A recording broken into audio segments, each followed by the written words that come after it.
ये कल हुआ है कि परसों हुआ है मेरे ख्याल से। अब वो तीतर जो है वो बेसिकली उसका शिकार करके वो देखा, वो तगड़ा उन्होंने गाड़ी में डाले हुए थे बेशुमार तीतर। तो आपका वाइल्ड लाइफ डिपार्टमेंट तब एक्टिवेट हुआ है कि पिक्चर्स जो हैं वो आपकी सोशल मीडिया पे चढ़ी हैं, तो फिर वो एक्टिवेट हुआ है। तो उन्होंने गलती कर दी, पिक्चर्स शेयर कर दी उन्होंने सोशल मीडिया पे, तो बेशुमार लोग तो नहीं शेयर करते। आपके हंटर्स हैं या जिन लोगों के साथ जो बेसिकली इन चीजों को बेचते हैं अपने उसके लिए, रोजगार के लिए या अपनी इनकम के लिए, तो वो अक्सर औकात पढ़े लिखे नहीं होते। तो ज्यादातर केसेस में ये तो वो था कि जो कल परसों में हाईलाइट हो गया, तो कितना आपके यहाँ पे हंटिंग होता होगा। तो लिहाजा इन चीजों को कंट्रोल करें। वो इंडिया में सलमान खान को सजा हो गई थी, वो पता नहीं किसका शिकार किया था उसने, ब्लैक डेयर का मेरे ख्याल, ब्लैक डील का मेरे ख्याल से किया था उसने, तो उसके ऊपर उसको सजा हो गई थी या इस तरह से। तो वो ये चीजें हैं कि आपकी जो लेजिस्लेशन है उसकी इफेक्टिवनेस को इंप्रूव करें, इंप्लीमेंटेशन करें। अब हमारे यहाँ तो उल्टा है, वो आते हैं जी बादशाह सलामत आते हैं, सऊदी अरब से शहजादे आते हैं, हम लोग उन्हें प्रोटोकॉल देते हैं और वो आके तिलोर का शिकार करते हैं, तीतर का शिकार करते हैं, उनकी फेवरेट चीज है। तो खैर खुदा का खौफ करें, थोड़ा सा मेहरबानी करते हैं। 3000 में लाइसेंस मिलता है हंटिंग का केपीके में सर, अब देख लें उस्मान अहमद कह रहे हैं हद चेक करें 3000 में मिल रहा है, लाइसेंस मिल रहा है, ठीक है फिर देते जाओ लाइसेंस, ठीक है। आई ऑल्सो हैव सर, ओ मेरे खुदाया उस्मान के पास दिया, खुदा दा वास्ते उस्मान तेन यार, अल्लाह दा वास्ते यार छड़ दे फेंक दे यार, और की करना तू शिकार करके यार, की करना तू शिकार करके हूं ते तेन जचदा हो जाए। ये जो बच्चा था जिसके पास अभी ये उस्मान ही था मेरे हाल, जिसके पास ये इन्होंने रखा हुआ है जी, ये लाइसेंस रखा हुआ है, तो इसको बताएं, एजुकेट करें इस बच्चे को कि खुदा का वास्ता है ये ना करे। अब इसको एजुकेट होने के लिए इधर आ गया क्लास में, तो मेरी आपसे रिक्वेस्ट है, मैं रिक्वेस्ट ही कर सकता हूँ आपसे, मैं तो आपको पाबंद नहीं कर सकता, मैं हुकूमत नहीं हूं, ना ही मैं कोई इदारा हूं, लेकिन मैं आपसे रिक्वेस्ट कर सकता हूं कि मेहरबानी करके आप अपनी जो एक्टिविटीज हैं, इस तरह की एक्टिविटीज हैं, उस पर जरूर आप अपने आप का चेक रखें कि आप ये चीजें ना करें। लेदर जैकेट्स पहनने की कोई जरूरत नहीं है, आप लोग क्यों नहीं बाइकआउट करते लेदर जैकेट्स का, आप लोग क्यों बाइकआउट नहीं करते ऐसी तमाम चीजों का जिनके बगैर भी आपका सर्वाइवल हो सकता है। अब ये ऐसी चीजें जिसके बगैर आप सर्वाइव कर सकते हैं, जरूरी नहीं है कि नीड्स को देखिए, हमारी नीड्स और वांट्स हैं, we must make a distinction between the needs and the wants. ये जो बच्चे ने लाइसेंस रखा हुआ है, ये इसकी नीड नहीं है, ये इसकी वांट है, इसका शौक है, ये शौकीन तबीयत है, और इसको जी शौक है जी हंटिंग करने का, इसलिए इसको लाइसेंस मिली और किसी ने दे भी दिया 3000 में। तो खुदा का वास्ता है आपको इस तरह की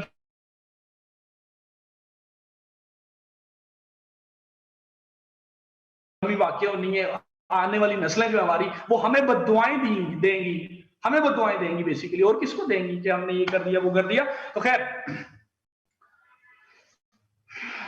अब वो भी नहीं आ रहे सर जी, बिल्कुल माइग्रेटरी जो बर्ड्स हैं, उस्मान अहमद कह रहे हैं कि बच्चे ये माइग्रेटरी बर्ड्स के जो माइग्रेटरी पैटर्न्स हैं ना, माइग्रेशन पैटर्न्स हैं वो तब्दील हो गए हैं। बाय द वे इसने बच्चे ने बात कर दी उस्मान अहमद ने कि जी बर्ड्स हमारे घर आते थे और अब नहीं आते, ड्यू टू हंटिंग भी हो सकता है, और नंबर 2 एक और रीजन भी है कि आपके क्लाइमेट चेंज की वजह से। ये गिलगित बल्तिस्तान है, गिलगित में आपके सेंट्रल एशिया से काफी बर्ड्स आया करते थे कभी कभार, अब कुछ नहीं आते, कुछ ने आना कम कर दिया है। क्यों कम कर दिया? इट शोज कि there is something wrong with the environment. आपके नॉर्थ में कुछ तो चेंज हुआ है, कुछ तो क्लाइमेटिक चेंज वेरिएशन आई है। It is a basically indicator, ये एक इंडिकेटर के तौर पे आप लेते हैं कि वाकई में there is a climate change, right. तो खैर जी एग्जैक्टली उस्मान, काफी आते थे बच्चे, अब नहीं आते, छोड़ दिया उन्होंने आना, उन्होंने नाराज हो गए आपसे। तो खैर अल्लाह भला करे आपका, आगे बढ़ते हैं जी। इसके अलावा आपके पास जो इंटरनेशनल कमिटमेंट्स हैं, लाइक जो कन्वेंशन है CBD के नाम से, कन्वेंशन ऑन बायोडाइवर्सिटी लॉस, तो उसकी इंप्लीमेंटेशन करें और इफेक्टिव इंप्लीमेंटेशन करें ताकि आप इसके छुटकारा पा सकें। तो डियर स्टूडेंट्स, बात को आगे बढ़ाऊंगा। बायोडाइवर्सिटी लॉस अभी हमारा खत्म नहीं हुआ। इस टॉपिक के ऊपर क्या रहता है, आप ऐसे करें, आप एक हेडिंग बनाएं और इन फैक्ट्स को आप अपनी मर्जी से जहां पे आपको जरूरी लगता है आप इसको शामिल करें। Some facts regarding biodiversity loss, some facts, facts कुछ लिखवाने लगा जी बायोडाइवर्सिटी लॉस के ऊपर, और एग्जामिनर को बताना है ना आपने, कन्विंस करना है कि वाकई में दुनिया के अंदर बायोडाइवर्सिटी लॉस है, इसके लिए जरूरी है कि उसको कुछ फैक्ट्स एंड फिगर्स दिए जाएं। तो यहाँ मैं कोट कर रहा हूँ पहला रेफरेंस सबसे पहले, according to the millennium ecosystem assessment, according to reference number 1 is according to the millennium, millennium के स्पेलिंग क्या होते हैं मुझे क्या पता, मिलेनियम, या अल्लाह ऑटो करेक्शन आ जाए, कुछ तो आ जाए, मिलेनियम इकोसिस्टम, इकोसिस्टम असेसमेंट। अब ये जो मिलेनियम इकोसिस्टम असेसमेंट है, इसके मुताबिक आपके 10 to 30% of mammals, birds and amphibians are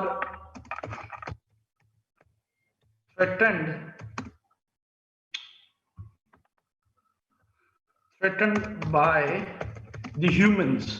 अब ये देख लें, मैं रेफरेंस कोट कर रहा हूं यहाँ पे मिलेनियम इकोसिस्टम असेसमेंट का, और वो ये कह रहा है कि 10 to 30% of mammals, birds and amphibians are threatened by the humans. ना सिर्फ ये, आपके पास रेफरेंस नंबर 2 भी है, that is the IUCN।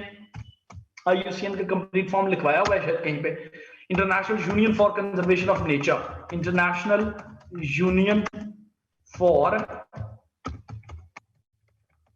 Conservation of nature. अब ये आपको क्या कहते हैं जी, इसके मुताबिक ये तो बड़ी ब्लीक सी कंडीशन आपको बता रहा है जी, खैर लिखें 1 out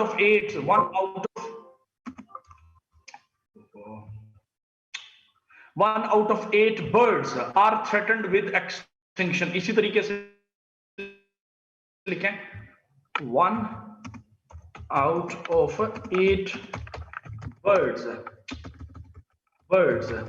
are threatened with extinction।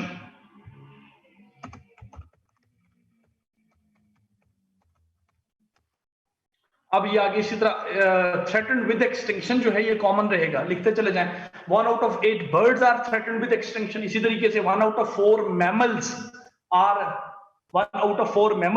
at the threat of extinction। 1 out of 4 mammals,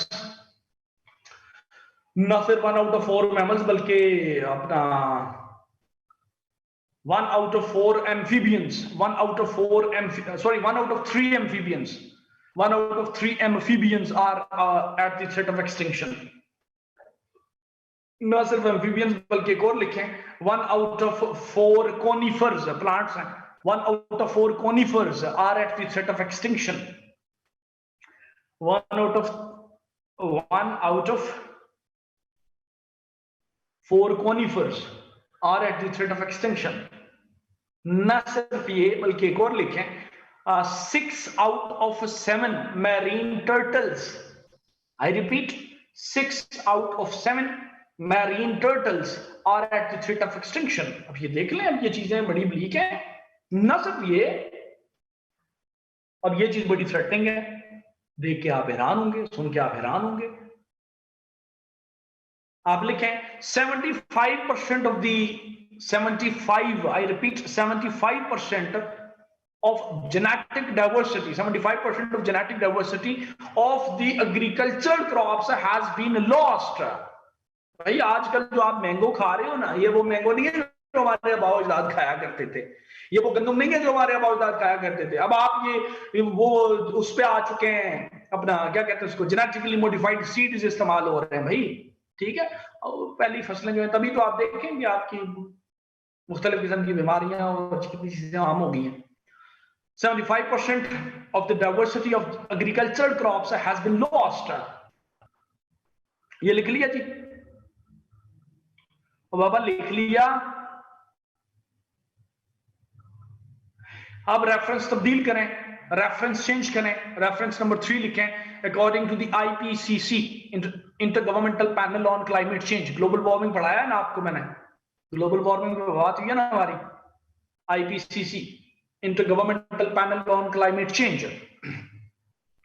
अब IPCC के मुताबिक क्या कहता है, वो ये कहता है जी कि up to 70% of the world's known species will be at the risk of extinction. 70%, 70% of the world's known species, 70% of the world's known species will be at the risk of extinction, will be at the risk of extinction if the global temperature rises by more than 3.5 degree centigrade. Global warming बढ़ा चुका हूं और बता चुका हूं कि बाबा कहां कितना होना है इंक्रीज, ये बात हो चुकी है हमारी.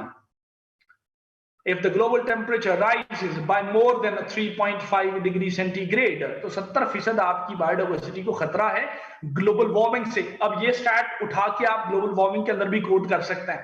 अब इस स्टैट के साथ डाटा के कैसे मैनिपुलेट करना है, it is your scale, it is your scale, it is your scale. I repeat, it is your scale.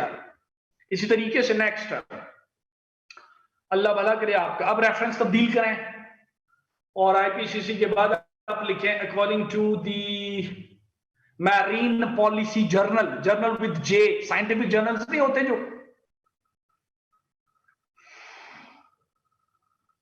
According to the marine policy journal, marine policy journal.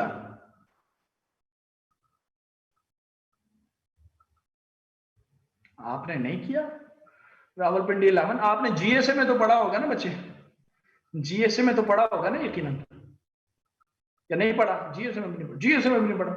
आप जीएसए मेरे से पढ़ रहे हो, ओबी 11 आपकी जीएसए मैं डील कर रहा हूं विद मी. ओके, मेरे साथ हैं तो फिर उधर पढ़ाएंगे, पढ़ेंगे, बात होगी हमारी, डोंट वरी अबाउट इट. ओबी 11 अगर मेरे साथ है तो हम बात करेंगे ग्लोबल वार्मिंग में. परेशान होने की बिल्कुल जरूरत नहीं है आपको. आपके साथ डॉक्टर साहिबा ने, डॉक्टर तबस्सुम जहरा ओबी 16 के साथ तो अभी मेरी कोई जीएसए की क्लास हुई नहीं है. आपके साथ तो मेरी कोई क्लास हुई नहीं है मेरे ख्याल से. आपका बैच मेरे पास है ही नहीं मेरे ख्याल से.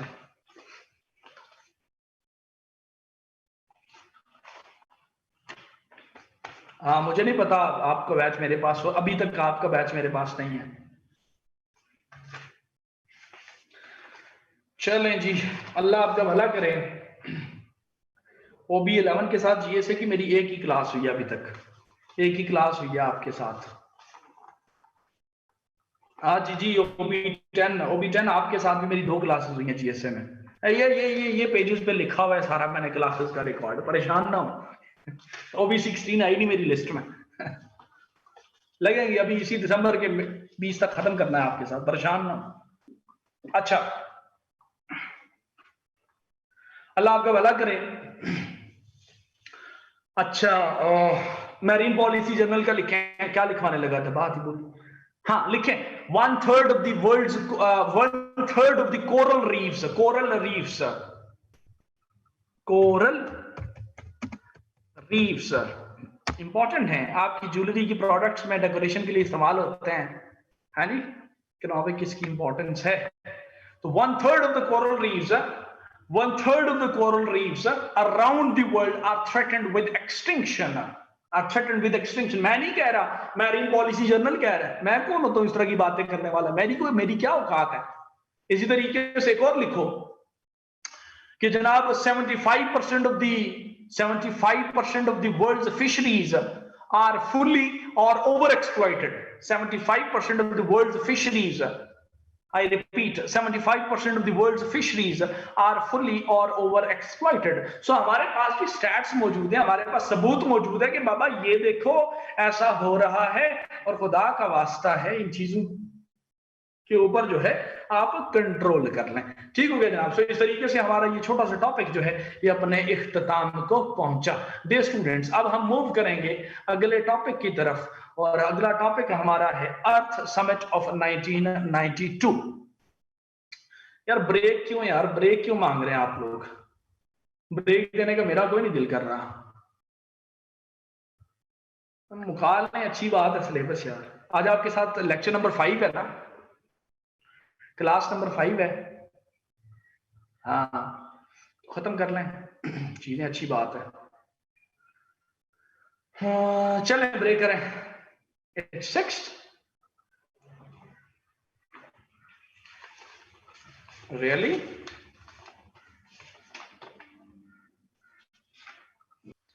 कि जनाब इस समिट का गोल ये था कि आपने ग्लोबल पार्टनरशिप जो है उसको इस्टेब्लिश करना है। यही बात आपकी 1972 में भी हुई थी, लेकिन इसमें थोड़ा सा अल्फाज को चेंज कर देंगे। आप लिखेंगे the goal was establishing a new and equitable global partnership. Amna OB 15, the topic is Earth Summit of 1992.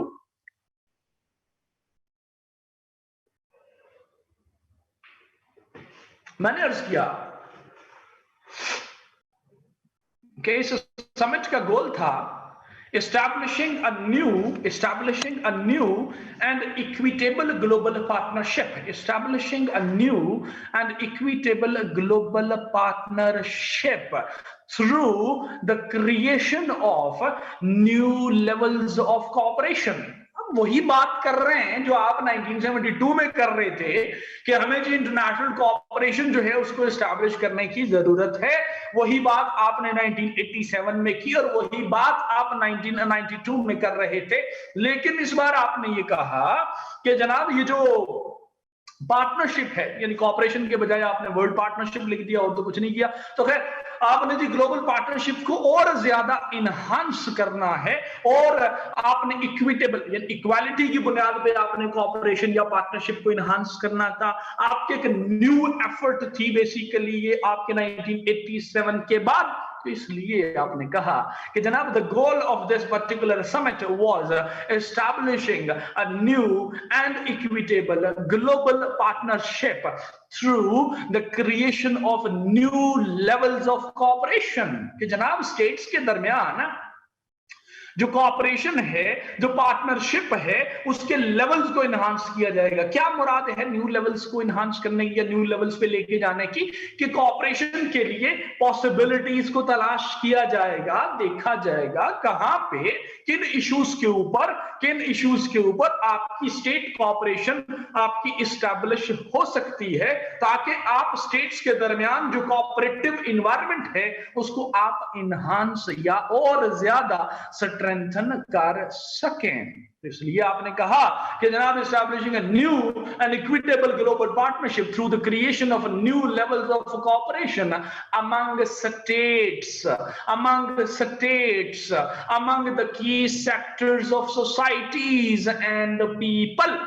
तीन ये आपने एडिशन किया, पीपल का एडिशन किया और की सेक्टर्स का भी एडिशन किया, पहले बात नहीं हुई थी। तो जनाब आपने कहा कि सिर्फ स्टेट्स के दरमियान ही पार्टनरशिप को इनहांस नहीं करना, आपने सोसाइटीज और जो की सेक्टर्स हैं सोसाइटीज के, की सेक्टर्स से क्या मुराद है? और भाई हाउसिंग एक सेक्टर है, और भाई आपकी इंडस्ट्री एक सेक्टर है, और भाई आपका एनर्जी एक सेक्टर है, और भाई आपका एग्रीकल्चर एक सेक्टर है, आपके ट्रांसपोर्टेशन एक सेक्टर है। तो आप बात कर रहे थे कि आपने जनाब कॉपरेशन को और ज्यादा स्ट्रेंथन और ज्यादा इंप्रूव कर देना है, और आपने स्टेट्स के दरमियान, लोगों के दरमियान और की सेक्टर्स के दरमियान कॉपरेशन या पार्टनरशिप को एस्टैब्लिश करना, उसको न्यू लेवल्स पे लेके जाना, ये इस पर्टिकुलर समिट का गोल था, इस पर्टिकुलर कॉन्फ्रेंस का ऑब्जेक्टिव था। तो जनाब कॉन्फ्रेंस होती है और कॉन्फ्रेंस के नतीजे में डियर स्टूडेंट्स आप 4-5 चीजें अग्री करने पे कामयाब हो जाते हैं। तो डियर स्टूडेंट्स डिटेल में जाने से पहले आप जरा ये लिख लें the outcomes of the earth summit. मैं यहाँ पे लिखने की कोशिश करता हूं। जनाब मैंने कहा आप हेडिंग चेंज करेंगे और आप लिखेंगे द आउटकम्स ऑफ रियो 1992। कौन कौन से आउटकम्स थे, क्या चीजें आपने तय की? Number 1 was the Rio declaration on environment and development. This was the product number 1, outcome number 1। Number 2 was agenda 21। Number 3 was the CBD, Convention on Biodiversity Laws. Number 4 was the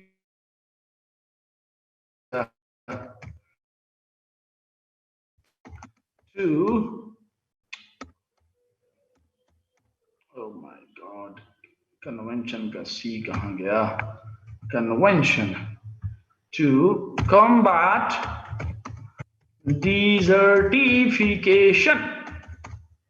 Number 5 was UNFCCC. UNFCCC stands for United Nations Framework Convention on Climate Change.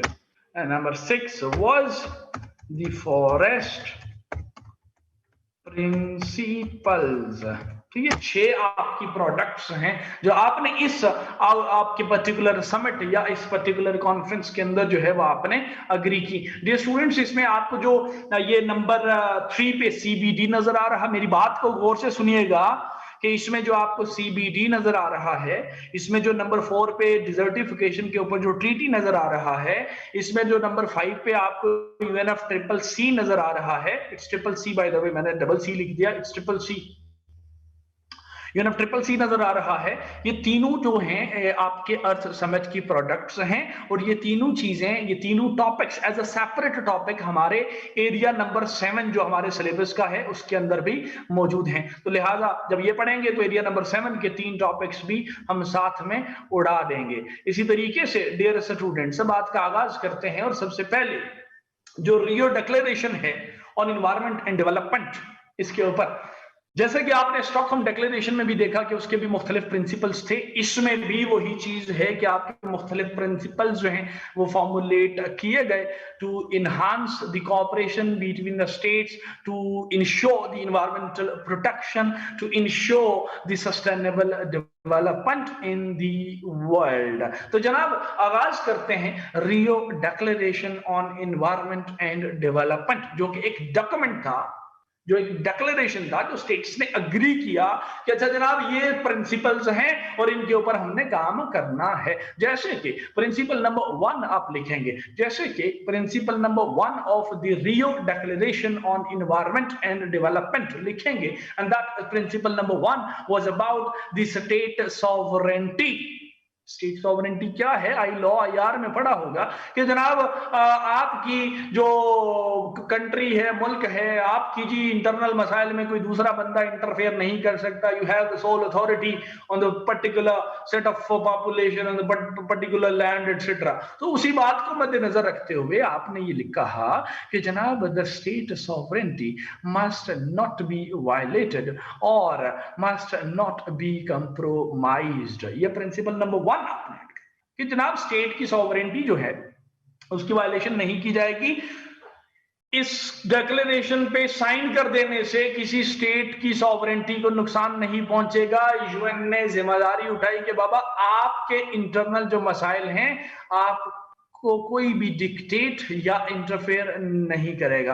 हम लोग बैठे हैं to take care of your sovereignty. तो जनाब ये आपने principal number 1 add कर दिया। इसी तरीके से principle number 2 was about the humans role, और ह्यूमन्स रोल में आपने कहा कि जनाब the humans role must be in compliance with the environmental needs, कि जनाब एनवायरमेंटल नीड्स, एनवायरमेंटल रिक्वायरमेंट्स के मुताबिक ह्यूमन रोल की बात, यानी आप दबे अल्फाज में बात कर रहे थे, आप दबे अल्फाज में बात कर रहे थे कि जनाब जो ह्यूमन रोल है, जो ह्यूमन रोल है रिगार्डिंग एनवायरनमेंट, जो ह्यूमन एक्टिविटीज हैं बेसिकली, उनको आपने एनवायरनमेंट फ्रेंडली बनाने का इरादा कर लिया था। तो ये 2 प्रिंसिपल्स हो गए। इसी तरीके से principle number 3 was about the right to development.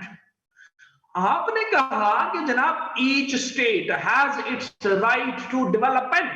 आप किसी को तरक्की करने से नहीं रोक सकते।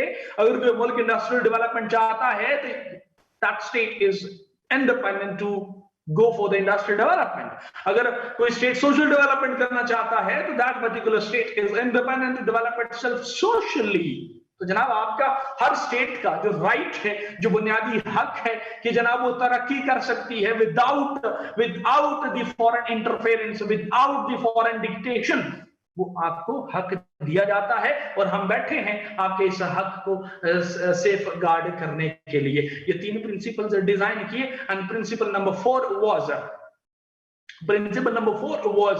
The about principle number 4 was about कि जनाब there must be environmental protection in the development process, environmental या इंश्योरिंग, ये इस तरह लिखें, ensuring environmental protection in the development process, ensuring environmental protection in the development process.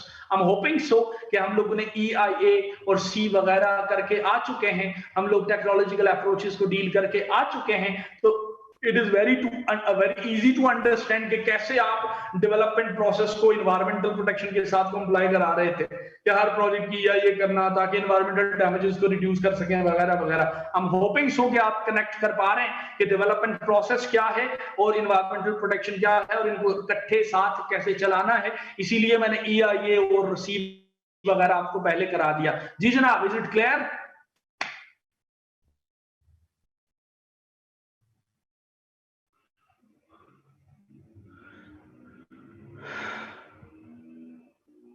सिर्फ अब्दुल्ला को समझ आई है, मारिया को भी समझ आ गई है। अच्छा, इसी तरीके से प्रिंसिपल नंबर, शाकिर अजीम कह रहे हैं जी कि कैम ऑफ कर दें। जी बिल्कुल बच्चे, मैं क्यों नहीं ऑफ करूंगा, जरूर करूंगा। ये नहीं जनाब, ये नहीं जनाब, ऑफ हो गया कैम। जी शाकिर, अब ठीक है। अच्छा, मैंने अर्ज किया कि प्रिंसिपल नंबर 1 जो है state sovereignty, principle number 2 was about the humans role, principle number 3 was right to development and principle number 4 was environmental protection या ensuring environmental protection in the development process. इसी तरीके से dear students, principle number 5 is, ये नया था, इससे पहले किसी समिट या कॉन्फ्रेंस के अंदर आपने इसको ऐड नहीं किया हुआ था। And principle number 5 was eradication of poverty, eradication of poverty, पूरी दुनिया से गुर्बत का खात्मा।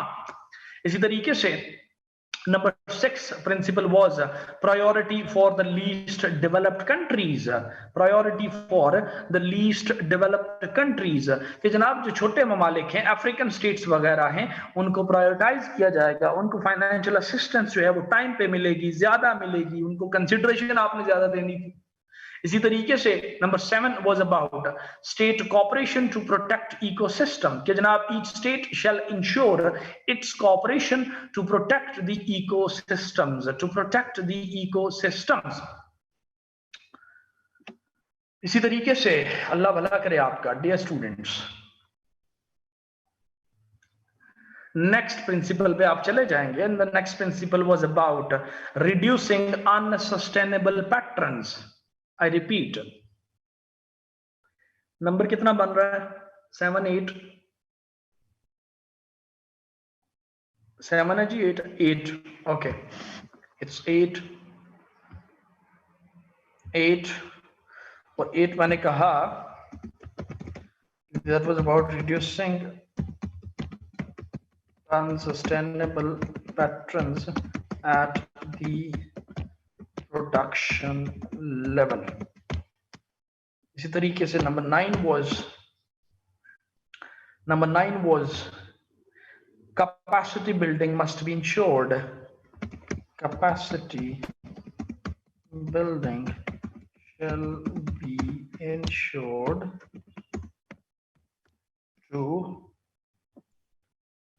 implement या establish या to attain the sustainable development, for the sustainable development। इस तरीके से number 10 was about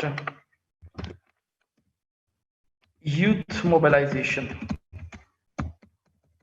youth mobilisation क्यों जी? यूथ को मोबिलाइज करना है जी for the sake awareness campaigns के अंदर आपको जो है वो आपको हेल्प कर सकें। इसी तरीके से number 11 principle was about the women participation. अब देखिए वुमेन राइट्स की इधर भी बात हो रही है जी। Women participation shall be insured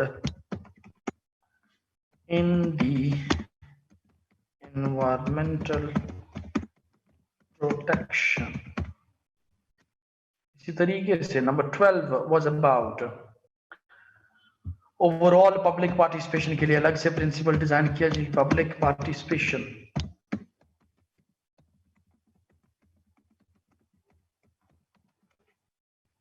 ensured.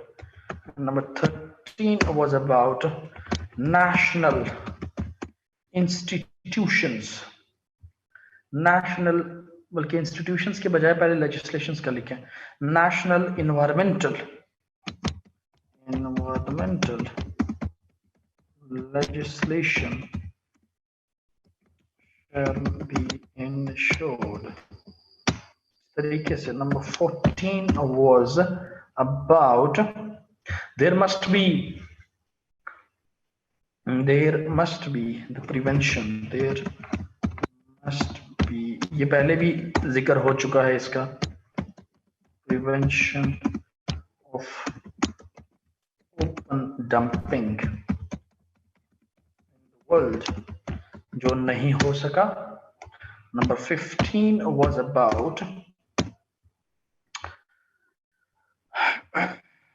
Compensation mechanism. मैं ये प्रिंसिपल्स लिख रहा हूँ, मुझे कंप्लीट कर लेने थे. इनमें से अगर किसी को मसला होगा, कोई समझ ना आए तो मेरे से पूछना है आपने. Compensation mechanism shall be devised or ensured for environmental victims. अच्छा, इससे मुराद क्या जी? इन्वायरमेंटल विक्टिम से क्या मुराद है?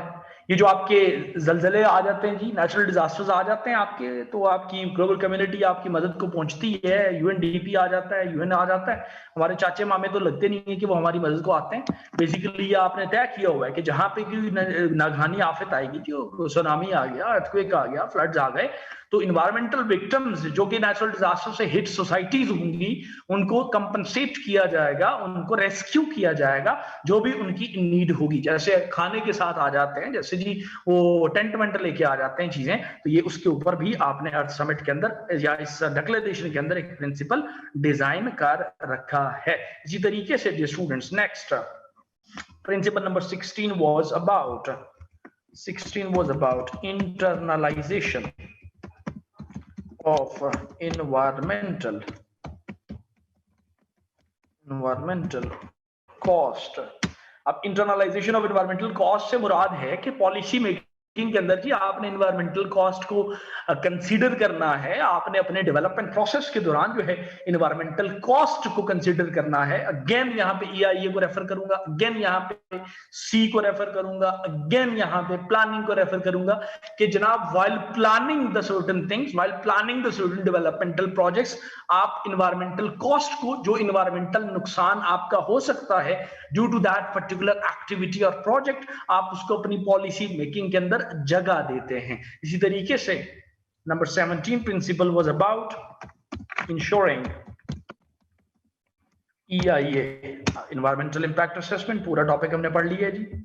यहाँ पे बात हुई थी 1992 में, और 1992 के बाद फिर आपकी दुनिया में आहिस्ता आहिस्ता EIA का कॉन्सेप्ट जो है वो प्रीवेल करना शुरू हुआ, और इस वक्त ऑलमोस्ट हर स्टेट के अंदर जो है EIA जो है वो कंडक्ट की जाती है. इसी तरीके से principle number 18 was about notification या establishing prior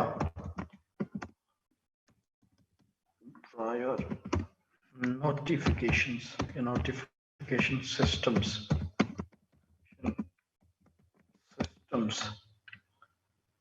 for the natural disasters.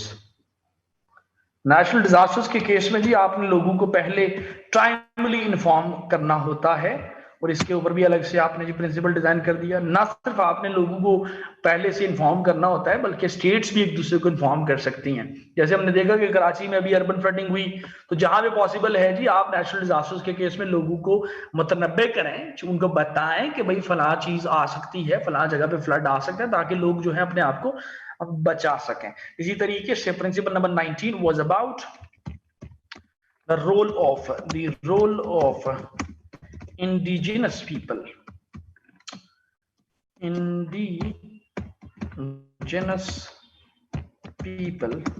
must be enhanced. इससे क्या मुराद है जी? इससे मुराद ये है कि जी आपके पास देखें जी, आपके यूएन को पॉलिसी बनाता रहे, कोई प्रोग्राम बनाता रहे, तो तो जब तक आपकी लोकल पॉपुलेशन किसी पर्टिकुलर लोकल सोसाइटी जो है वो आपकी बात को मे बी अंडरस्टैंड ना कर पाए, तो कम्युनिकेशन बैरियर्स हो सकते हैं। तो उसके लिए आपने ये डिजाइन किया, इसका हल ये निकाला कि आप किसी भी सोसाइटी के लोकल या नेटिव पीपल को आप इस्तेमाल करेंगे, लोकल या नेटिव ह्यूमन रिसोर्स को आप इस्तेमाल करेंगे और उनको आप ट्रेन करेंगे, उनको अपना हिस्सा बनाएंगे, और फिर वो लोग जो है वो आपकी पॉलिसीज, आपकी बातें जो आप करना चाह रहे हैं एनवायरमेंटल प्रोटेक्शन के ऊपर या डेवलपमेंट प्रोसेस के ऊपर, ताकि वो बेहतर तरीके से अपनी सोसाइटीज के अंदर जाके लोगों को एजुकेट कर सकते हैं, सो दैट कि आपके कम्युनिकेशन बैरियर्स जो हैं उनको मिटिगेट किया जा सकते हैं, सो दैट कि आपकी जो मिसट्रस्ट है, मे बी मिसट्रस्ट की कंडीशन हो सकती है। अब हमारे यहाँ कोई गोरा आके कोई बात करेगा तो हम कहेंगे ये यहूदी साजिश है, ठीक है। तो इस तरह की चीजों को खत्म करने के लिए उन्होंने कहा कि जो इंडिजिनस पीपल हैं, जो लोग हैं, उनके रोल को हमें स्ट्रेंथन या इनहांस करने की जरूरत है, ताकि हमारी जो बातें हैं, हमारे जो बेसिकली प्लान्स हैं, वो बेहतर तरीके से पूरी दुनिया में यूनिफॉर्म वे के अंदर जो है वो आपकी दुनिया में जा सके। इसी तरीके से प्रिंसिपल नंबर 20 was about कि जनाब the rights of the people under oppression must be safeguarded।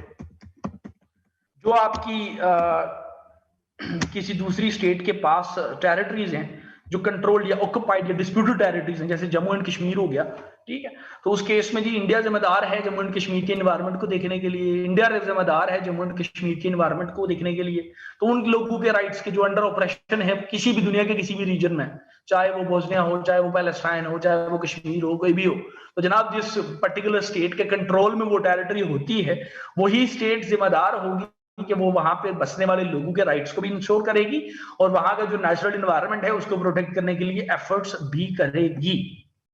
इसी तरीके से principle number 21 was about warfare, और वॉरफेयर में आपने सीधा सीधा आपने कहा जनाब कि there must not be any warfare activity, जंग नहीं करनी, लड़ाई झगड़ा नहीं करना। इसी तरीके से प्रिंसिपल नंबर 22 वाज बड़ी तगड़ी स्टेटमेंट दी, peace, there must be peace, development and environmental protection. तीनों चीजें जी आपने जी एस्टैब्लिश करनी है किसी भी सोसाइटी के अंदर, ये एज अ प्रिंसिपल आपने लिख दिया। इसी तरीके से principle number 23 was about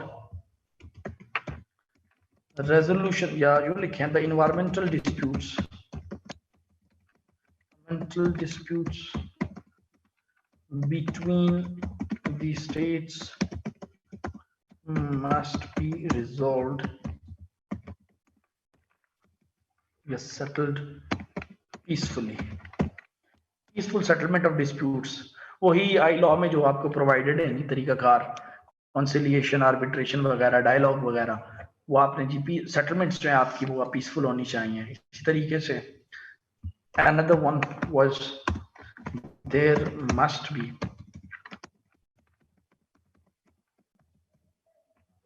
cooperation among the people and the government। लोगों और हुकूमत के दरमियान भी आपने कोऑपरेशन को इन्हांस करने की बात की। तो ये तमाम के तमाम प्रिंसिपल्स पे मुश्तमिल आपने एक डिक्लेरेशन जो है वो 1992 में फॉर्मुलेट किया था। जी जनाब, एनी कंफ्यूजन? आराम से लिख लें आप 1-2 मिनट में आराम से, उसके बाद मैं आगे कंटिन्यू करता हूँ।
जी जनाब।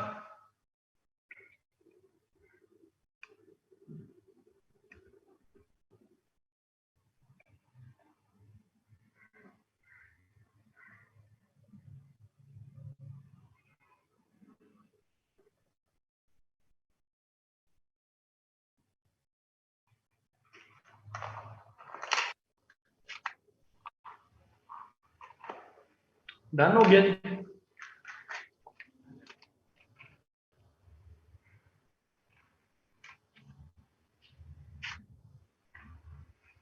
शाकिर अजीम बच्चे, अगर अकेला क्वेश्चन आ जाए, पहली बात है कि इस real declaration on environment and development के ऊपर अकेला क्वेश्चन वो नहीं देगा। अगर वो देता भी है तो वो 5 नंबर का क्वेश्चन दे सकता है। अगर इन वर्स्ट सिनेरियो इसके ऊपर 10 नंबर का वो क्वेश्चन दे देता है, तो एक एक प्रिंसिपल के ऊपर आप 2 से 3 लाइंस लेके उसी को ही आपने थोड़ा सा एलैबोरेट करके आप इसको लिख सकते हैं, कोई इशू नहीं। पहली बात है वो अकेला क्वेश्चन नहीं देगा, वो ओवरऑल क्वेश्चन देता है हर सब्जेक्ट के ऊपर।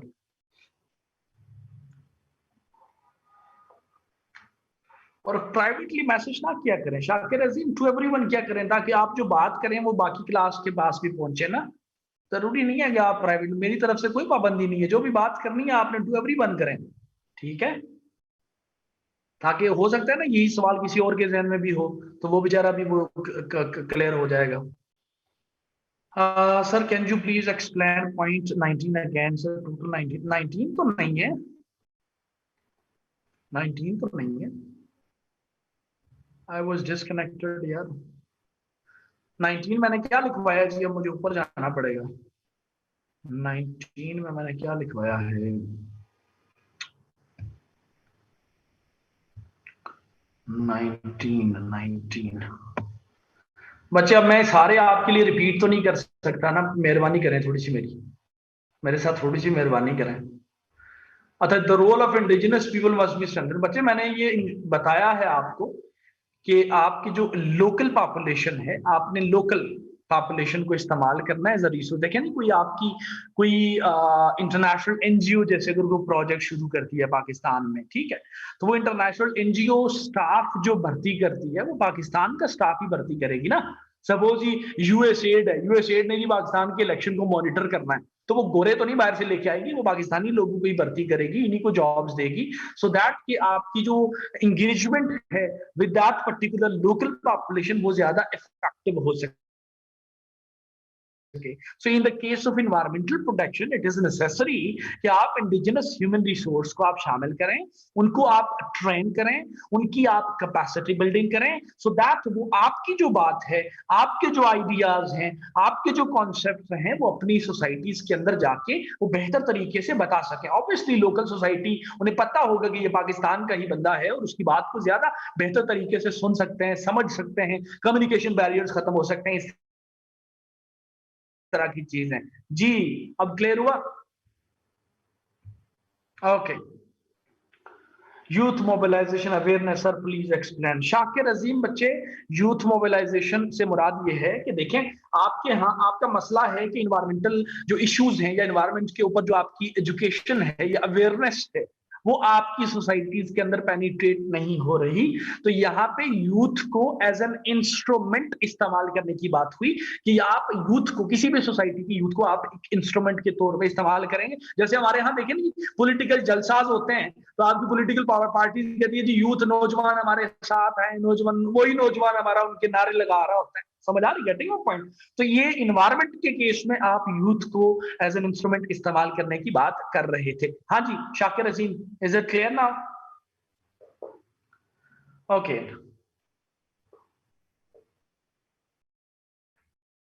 जी, आगे बढ़ूं? ओके, अल्लाह भला करे आपका डियर स्टूडेंट्स। इसी तरीके से अब नेक्स्ट हमारे पास जो इसका आउटकम है, that is agenda 21। Agenda 21 dear students, मेरी बात को गौर से सुनिएगा। एजेंडा 21 जो है, इसका जो बेसिक मकसद था, जो इसका मकसद था, दैट वाज कि आपने जो कॉन्सेप्ट, आपने जो आइडिया सस्टेनेबल डेवलपमेंट की शक्ल में 1987 में दुनिया के अंदर मुतारिफ कराया था, आप उसी को स्ट्रेंथन करने की कोशिश कर रहे थे। अगर मैं ये कहूं कि एजेंडा 21 का बुनियादी मकसद जो है वो सस्टेनेबल डेवलपमेंट को ही स्ट्रेंथन करना था, तो गलत नहीं होगा, तो गलत नहीं होगा। ठीक हो गया ना, एक बात हो गई। अब दूसरी बात, ये जो एजेंडा 21 है डियर स्टूडेंट्स, बच्चे मुझे वीडियो ऑन करनी है क्योंकि इसको मैं ज्यादा बेहतर तरीके से मैं भी समझा पाऊं, तो थोड़ा सा जिनके इंटरनेट का मसला है तो थोड़ा सा आप थोड़ा सब्र करेंगे। अच्छा, अब देखिए मेरी बात सुने। एजेंडा 21, एजेंडा 21, एजेंडा तो एजेंडा है, ठीक है जी, अच्छा हो गया, कोई भी है एजेंडा, पॉलिटिकल एजेंडा, ये इन्वायरमेंटल एजेंडा हो गया, ठीक हो गया। जो इसमें वर्ड या फिगर है 21 का, that is basically for the 21st century, यानी आप 1992 में बैठ के, आप 1992 में बैठ के 21st सेंचुरी को एम कर रहे थे, 21st सेंचुरी के लिए एम्स जो है अपने तय कर रहे थे। यानी अगर मैं ये कहूं कि आप 1992 में बैठ के 21st सेंचुरी के लिए प्रायोरिटीज को आइडेंटिफाई कर रहे थे, तो गलत नहीं होगा। यानी 1992 जो कि 20th सेंचुरी का ऑलमोस्ट आपका आखिरी आपका ही डेकेड था, तो उस वक्त आप अपनी 21st सेंचुरी जो 21वीं सदी जो आजकल चल रही है, इसके बारे में प्लानिंग कर रहे थे। और आपने इस एजेंडा 21 के अंदर उन तमाम इश्यूज को शामिल किया जिनको आपने ये कहा कि हम ये इश्यूज 21st सेंचुरी में एड्रेस करेंगे, इन इश्यूज के ऊपर हमें काम करने की जरूरत है। यानी सेंचुरी अभी शुरू नहीं हुई, सेंचुरी आपकी शुरू होने में 8 साल बाकी थे, लेकिन आप प्रोएक्टिवली 21st सेंचुरी को या 21st सेंचुरी के लिए प्लानिंग कर रहे थे। और वो प्लानिंग जो है आपने एक एजेंडा 21 के नाम से एक डॉक्यूमेंट बनाकर की, और उस डॉक्यूमेंट में एजेंडा 21 जो और इसका ऑफिशियल डॉक्यूमेंट है, इस ऑफिशियल डॉक्यूमेंट के डेज में 40 चैप्टर्स हैं, 40 चैप्टर्स हैं। This agenda 21 basically consist of the 40 chapters, it contains 40 chapters.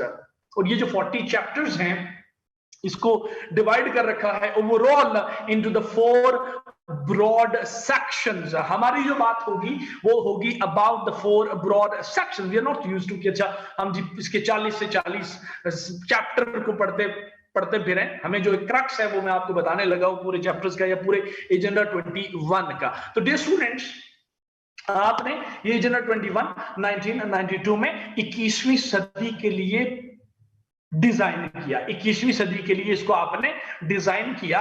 और इस एजेंडा 21 के अंदर 4 मेजर सेक्शंस हैं, 4 मेजर सेक्शंस हैं। अब वो 4 मेजर सेक्शंस क्या हैं डियर स्टूडेंट्स? अगर इसमें से एजेंडा 21 के सेक्शन नंबर 1 को अगर उठा लिया जाए, सेक्शन नंबर 1 की अगर बात की जाए, तो डियर स्टूडेंट्स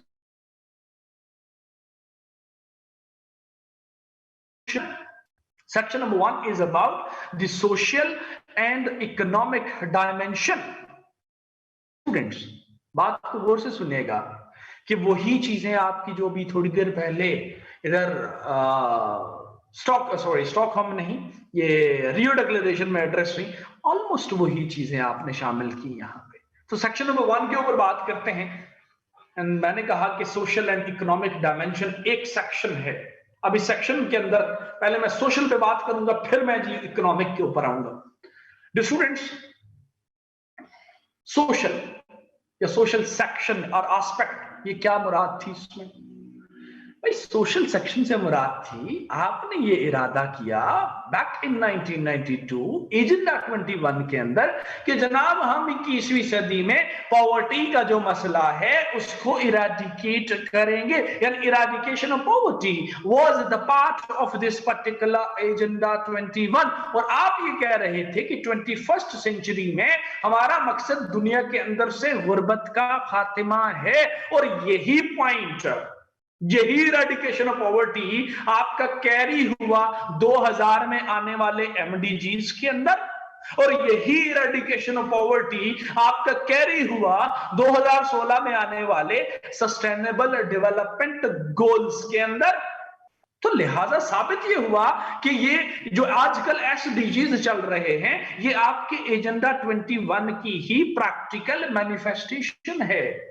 आपने एजेंडा 21 में ये अग्री किया कि भाई हमने दुनिया के अंदर से भूख का खात्मा करना है, यानी हंगर जो है उसको कंट्रोल करना है, जो कि एक सोशल प्रॉब्लम है, जो सोशल प्रॉब्लम थी। और यही चीज आपकी कैरी हुई एमडीजीज में, यही चीज आपकी कैरी हुई एसडीजीज के अंदर।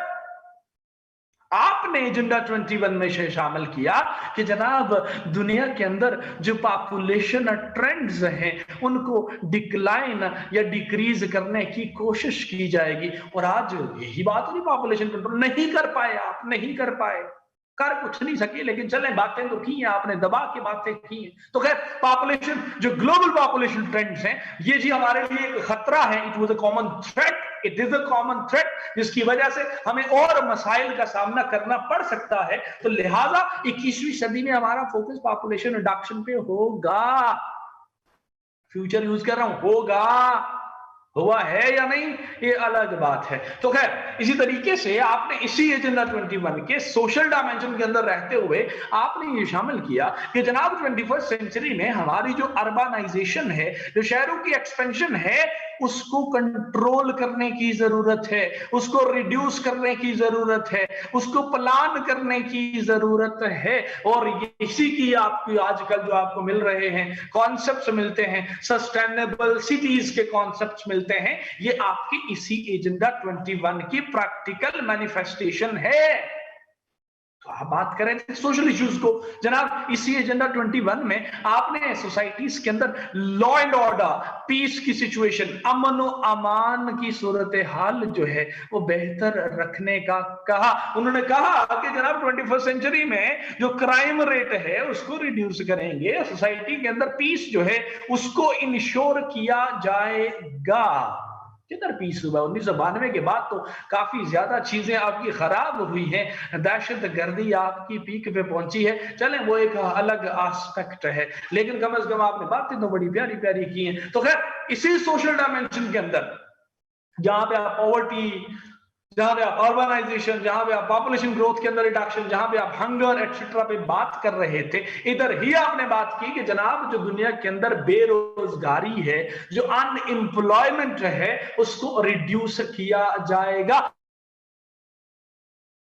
दुनिया के अंदर पूरी दुनिया की, मैं बात सुने, ये चीज आपकी पूरी दुनिया की बात हो रही है, पूरी दुनिया की किसी एक खास मुल्क या रीजन की बात नहीं हो रही। तो आपने एजेंडा 21 में एम्प्लॉयमेंट अपॉर्चुनिटीज क्रिएट करने की बात की कि जनाब डिसेंट एम्प्लॉयमेंट अपॉर्चुनिटीज लोगों को प्रोवाइड की जाएंगी, सो दैट कि लोगों की इनकम जो है वो बेहतर हो सके और उनका लाइफ स्टाइल या लिविंग स्टैंडर्ड जो है वो भी इफेक्टिव या बेहतर हो सके। तो ये सोशल डायमेंशन के ऊपर आपने बात की, ये आपकी सोशल डायमेंशन थी जहां पे आप तमाम सोशल इश्यूज के ऊपर बात कर रहे थे। और इसी एजेंडा 21 की ही तो बात है जहां पे आपने बात की कि जनाब हमने पूरी दुनिया के अंदर जो एजुकेशन है, जो तालीम है, इसको आम करना है, जो तालीम है इसको बेहतर बनाना है, जो तालीमी निजाम है दुनिया के उसको बेहतर करना है, दुनिया के अंदर क्वालिटी एजुकेशन को लेके आना है, दुनिया के अंदर वोकेशनल ट्रेनिंग को लेके आना है, ताकि लिटरेसी रेट, एक तो है लिटरेसी रेट कि जी लिटरेट लोगों को करें, और दूसरा लोगों की स्किल्स को डेवलप करना। सो आपने 21वीं सदी के लिए ये गोल रखा कि भाई हमने 21वीं सदी में लोगों के लिए तालीम, लोगों के लिए तालीमी सहूलियात, लोगों के लिए तालीमी सहूलियात में अफोर्डेबिलिटी भी शामिल थी, जो नहीं हुई, प्रैक्टिकली नहीं हुई। तो ये तमाम चीजें आपकी सोशल डायमेंशन के अंदर थी। बात यहां पे नहीं रुकती, और भाई ये एजेंडा 21 ही था जिसकी सोशल डायमेंशन के अंदर आप बात कर रहे थे the provision of health facilities in the global society.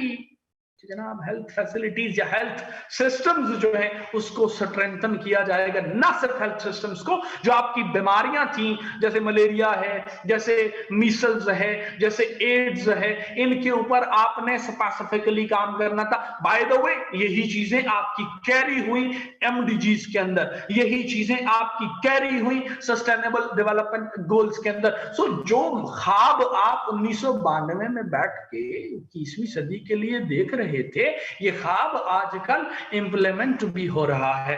आप उस ख्वाब को पूरा करने की कोशिश भी कर रहे हैं, और उस कोशिश के लिए आपकी जो कड़ी है that is the sustainable development goals. तो जनाब आप वो रोल पूरी दुनिया के अंदर जो है सोशल डेवलपमेंट की बात कर रहे थे। इसी तरीके से डियर स्टूडेंट्स, आपकी इकोनॉमिक डायमेंशन की अगर बात कर ली जाए, मैं इसी के ऊपर हूं, पहले सेक्शन के ऊपर ही बात कर रहा हूं, उसके अंदर दो चीजें थी, social and economic dimension. Economic dimension की अगर बात कर ली जाए तो आपने वही चीजें बारो की हैं आपकी इस डिक्लेरेशन से कि जनाब जो अनसस्टेनेबल पैटर्न्स हैं प्रोडक्शन लेवल के ऊपर, उनको रिड्यूस करना। यानी क्या बात कर रहे थे आप? यही कह रहे थे ना कि फॉसिल फ्यूल्स का खात्मा करेंगे, इसका इस्तेमाल कम करेंगे, इनको नहीं इस्तेमाल करेंगे, सॉलिड वेस्ट मैनेजमेंट को लेके आएंगे, एयर पोल्यूशन कंट्रोल टेक्नोलॉजीज को लेके आएंगे, वाटर पोल्यूशन कंट्रोल टेक्नोलॉजीज को लेके आएंगे। यही तो चीजें थी, यही तो था कि आपने अपनी प्रोडक्शन को ग्रीन बनाना था, यानी इन्वायरमेंट फ्रेंडली बनाना था। न सिर्फ ये, आप जहां पे प्रोडक्शन प्रोसेसेस को हिट कर रहे थे, उधर ही आपका फोकस जो है प्रोडक्ट्स के ऊपर भी था। उन्होंने कहा कि जनाब हम 21वीं सदी में इस तरह की प्रोडक्ट्स बनाएंगे जो एनर्जी एफिशिएंट हों। आपने कहा कि 21वीं सदी में इस तरह की प्रोडक्ट्स बनाएंगे जो इन्वायरमेंट फ्रेंडली हों। हमारे मुआशरे में बेशुमार तब्दीलियां हो रही हैं, आपके पास जो लेटेस्ट अप्लायंसेस आते चले जा रहे हैं वो आपके मॉडर्न और एडवांस हैं, और एनर्जी एफिशिएंसी की बात अगर की जाए तो वो ज्यादा एफिशिएंट हैं। सो दैट मींस कि आप जो ख्वाब 1992 में बैठ के देख रहे थे, आप उसको आज इंप्लीमेंट भी कर रहे हैं। आपने बात की कि जनाब जो आपकी इकोनॉमिक ग्रोथ है स्टेट्स की, उसको इक्वल बेसिस पे लेके आएंगे। बाय द वे इसमें नहीं हुआ काम, इक्वलिटी पे नहीं लेके आ सके। आपके कुछ स्टेट्स हैं वो आपको सरपास करनी है, कुछ बहुत ही नीचे हैं, इकोनॉमिक ग्रोथ उनकी नहीं है। सो ओवरऑल आपका जो सेक्शन नंबर 1 था उसके अंदर दो टारगेट्स, एक सोशल डेवलपमेंट और दूसरा इकोनॉमिक डेवलपमेंट। देख लें अब इन दोनों चीजों को आपने ऊपर यानी सेक्शन नंबर 1 पे रखा कि कहीं दुनिया ये ना समझे कि जनाब सस्टेनेबल डेवलपमेंट के ऊपर काम करने से या एनवायरमेंट के ऊपर काम करने से हमारा जो सोशल डेवलपमेंट का प्रोसेस है, हमारा जो इकोनॉमिक ग्रोथ का प्रोसेस है, वो कहीं कंप्रोमाइज ना हो। इसी तरीके से डियर स्टूडेंट्स, ये एजेंडा 21 ही तो था जिसमें आपने एक और सेक्शन डिजाइन किया, और उस सेक्शन का नाम था conservation and protection, sorry conservation and management of natural resources. कि तमाम किस्म के जो नेचुरल रिसोर्सेज, मिनरल्स की शक्ल में, एयर की शक्ल में, वाटर की शक्ल में, बायोडाइवर्सिटी की शक्ल में, डेजर्ट्स की शक्ल में, फॉरेस्ट की शक्ल में, बर्ड्स की शक्ल में, मैमल्स की शक्ल में, फिशरीज की शक्ल में, कोरल रीफ्स की शक्ल में, वाइल्ड लाइफ की शक्ल में, जो भी आपके पास दुनिया में नेचुरल रिसोर्सेज एग्जिस्ट कर रहे हैं, तमाम के लिए आपने कंजर्वेशन जो है वो मुतारिफ करानी थी। आपने कराई। जैसे कि डिजर्टिफिकेशन, थोड़ी इसी बाय द वे इसी समिट का ही तो आउटकम था। अर्थ समिट का, जहां पे आप बायोडाइवर्सिटी के ऊपर अलग से ट्रीटी डिजाइन कर रहे थे, यही समिट तो था अर्थ समिट, जिसके नतीजे में आप जी वो डिजर्टिफिकेशन के ऊपर ट्रीटी डिजाइन कर रहे थे। यही अर्थ समिट ही तो था जिसके नतीजे में आप जी क्लाइमेट चेंज या ग्रीन हाउस गैसेस की इमिशंस को रिड्यूस करने के लिए UNFCCC को डिसाइड या डिजाइन कर रहे थे। सो ओवरऑल आपने ये कहा कि जनाब 21वीं सदी में हमारे जो ट्रीटीज हैं रिगार्डिंग द नेचुरल रिसोर्सेज, उनकी इंप्लीमेंटेशन, उनकी मैनेजमेंट और कंजर्वेशन को देखा जाएगा, और उसके लिए जरूरी था कि आपके पास लेजिस्लेशंस होती, आपके पास इंस्टीट्यूशनल डेवलपमेंट होता। और जो आपने अलग चल के भी कहा, तो खैर दो सेक्शन, दो चीजों पे आपने जोर दिया, एक social and economic dimension, number two environmental management to secure all the natural resources, to secure the all natural resources. यानी कि ये दो चीजें आपकी 21वीं सदी जो आजकल चल रही है, जो इसका 2020 जो है वो अपने इख्तिताम के करीब है, इसमें प्रायोरिटी है, इन दो चीजों पे काम करना है आप। न सिर्फ ये, डियर स्टूडेंट्स, ये एजेंडा 21 ही तो था जिसमें आपने कहा कि जो मेजर स्टेक होल्डर्स हैं, स्टेक होल्डर से मुराद लोकल पॉपुलेशन है, स्टेक होल्डर से मुराद लोकल गवर्नेंस सिस्टम है, स्टेक होल्डर से मुराद मैं यहां से बता भी चुका हूं, साइंटिफिक कम्युनिटी है, गवर्नमेंट है, नेशनल इंस्टीट्यूशंस हैं, आईजीओज हैं, वगैरह वगैरह। इन तमाम के रोल को स्ट्रेंथन किया जाए। आपने अभी देखा कि आप वुमेन्स को भी शामिल कर रहे हैं, यूथ को भी शामिल कर रहे हैं, पब्लिक को भी शामिल कर रहे हैं, तमाम चीजों को शामिल कर रहे हैं। क्यों शामिल करना चाह रहे हैं? ताकि आपकी कलेक्टिव एफर्ट सामने आ सके, ताकि आप जो है वो 21st सेंचुरी के अंदर इन तमाम चीजों को करने में कामयाब हो सके, और ये कंबाइंड एफर्ट हो। और ये हो ही नहीं सकता कि आप जी सिर्फ गवर्नमेंट अकेली काम कर सके, ये नहीं कर सकती हुकूमत ये काम, जब तक उसे लोकल सपोर्ट हासिल नहीं होगी, पब्लिक सपोर्ट हासिल नहीं होगी, जब तक आपकी इंडस्ट्रियलिस्ट कम्युनिटी जो है वो आप कन्विंस नहीं होगी, वो आपके साथ कोऑपरेट नहीं होगी, जब आपको फॉरेन फंडिंग नहीं मिलेगी, पैसे नहीं मिलेंगे, आईजीओ, आईएमएफ, वर्ल्ड बैंक पैसे नहीं देगा, तो हाउ इज इट पॉसिबल कि you are going to ensure the economic growth, you are going to ensure the social development, and you are going to ensure the environmental protection या management? नहीं कर सकते। इसलिए आपने कहा कि तमाम जो स्टेक होल्डर्स हैं उनके रोल को स्ट्रेंथन किया जाएगा। कैसे? भाई उनकी कैपेसिटी बिल्डिंग करनी थी आपने। क्या है कैपेसिटी बिल्डिंग?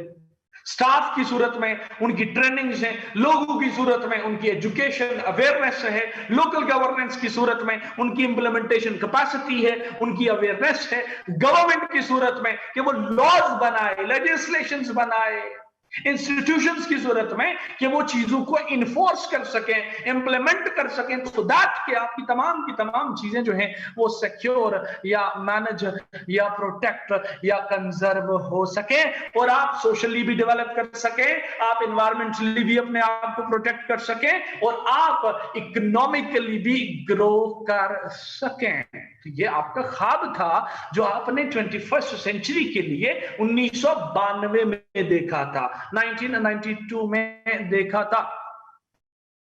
3 डायमेंशंस हो गई, सॉरी 3 सेक्शंस हो गए।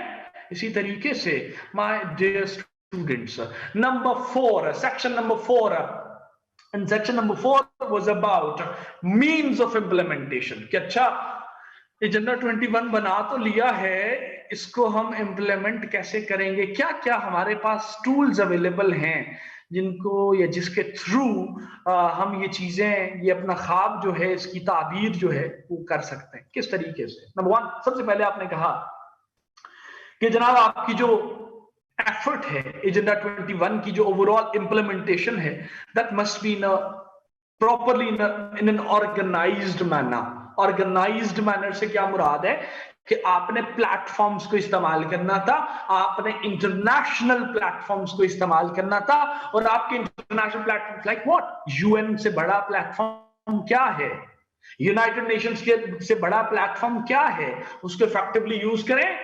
यूएनडीपी, यूएनईपी एटसेट्रा, इन तमाम को आप मोबिलाइज करें।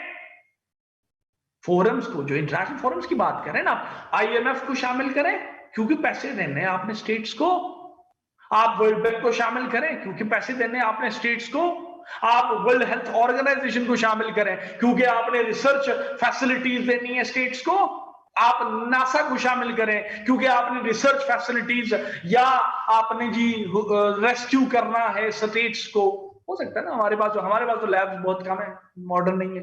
नासा के पास बड़ी जबरदस्त लैब्स हैं, उनके पास एक्सपर्ट्स मौजूद हैं। तो लिहाजा आपने ये कहा कि ये जो एजेंडा 21 है, इसको इंप्लीमेंट करने के लिए हम ऑर्गेनाइजेशंस की सपोर्ट हासिल करेंगे।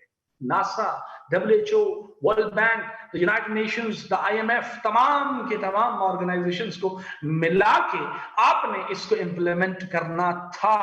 ना सिर्फ ये, as a mean of implementation आपने ये शामिल किया कि बाबा ये जो दुनिया के बड़े ममालिक हैं, यूनाइटेड किंगडम है, यूनाइटेड स्टेट्स ऑफ अमेरिका है जी, यूरोपियन यूनियन पूरी की पूरी है, ऑस्ट्रेलिया वगैरह है, इन तमाम स्टेट्स को हम कन्विंस करेंगे कि आओ और आके इसके अंदर पार्टिसिपेट करो, और ये स्टेट्स जो हैं ग्रीन फंड के अंदर कंट्रीब्यूट करती हैं। जो आपने कहा ना compensation mechanism for the environmental, भाई किधर से आते हैं पैसे? इन स्टेट्स ने देने थे ताकि आपकी छोटी स्टेट्स को जा सके।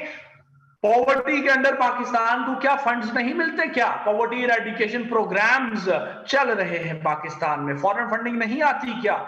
इधर ही से तो आती है। आपके यहाँ पोलियो इरेडिकेशन प्रोग्राम्स चल रहे हैं, क्या इसको यूएन नहीं लीड कर रहा, डब्ल्यूएचओ नहीं लीड कर रही क्या? जी जनाब वही कर रहे हैं। क्यों कर रहे हैं? क्योंकि ये सारी की सारी चीजें इस एजेंडा 21 के अंदर शामिल थी। डिजीज का आपने काउंटर करना था ना भाई, तो ये पॉवर्टी को रिड्यूस करना, ये हेल्थ फैसिलिटीज को इंप्रूव करना, इवन जो ड्रिंकिंग वाटर की अवेलेबिलिटी है, सैनिटेशन फैसिलिटीज की अवेलेबिलिटी है, क्या आप नहीं देखते अपने माशरे में कि वो लिखा होता है जी फिल्ट्रेशन प्लांट नीचे किसी का ऑर्गेनाइजेशन का लिखा होगा जी US aid, funded by US aid, funded by this. क्यों? क्योंकि ये तमाम चीजें as a mean of implementation आपकी एजेंडा 21 में अग्री हुई हैं, और वही चीजें तो आपकी होती चली जा रही हैं, वही चीजें आपकी होती चली जा रही हैं। तो डियर स्टूडेंट्स, ये जो एजेंडा 21 है ये आपका आज भी जिंदा है, आज भी अलाइव है। आजकल इसकी प्रैक्टिकल मैनिफेस्टेशन किस फॉर्म में है? सस्टेनेबल डेवलपमेंट गोल्स की फॉर्म में है, और एक और इसकी प्रैक्टिकल मैनिफेस्टेशन थी, that was in the shape of MDGs यानी मिलेनियम डेवलपमेंट गोल्स। और बाद में हमने देखा आपने क्योटो प्रोटोकॉल को भी डिजाइन किया, 2002 में भी आपने सबमिट किया, और इसको खैर उनको हमने अलग अलग पढ़ना है। जी जनाब, कुछ अफाका हुआ, कुछ पल्ले पड़ा कि ना पड़ा? जी पार्टिसिपेंट्स,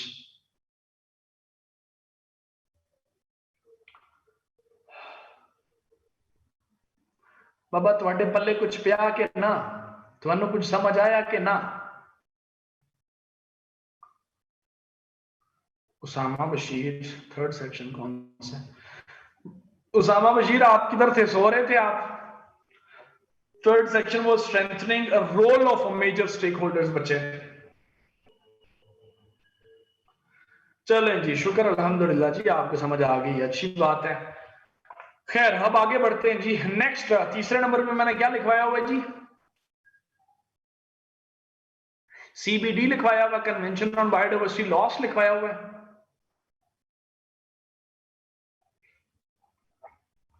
सीबीडी लिखवाया हुआ है। कुछ ते बोलो, वो जालिमो कुछ ते बोलो तुसी, की हो गया तुम्हानू?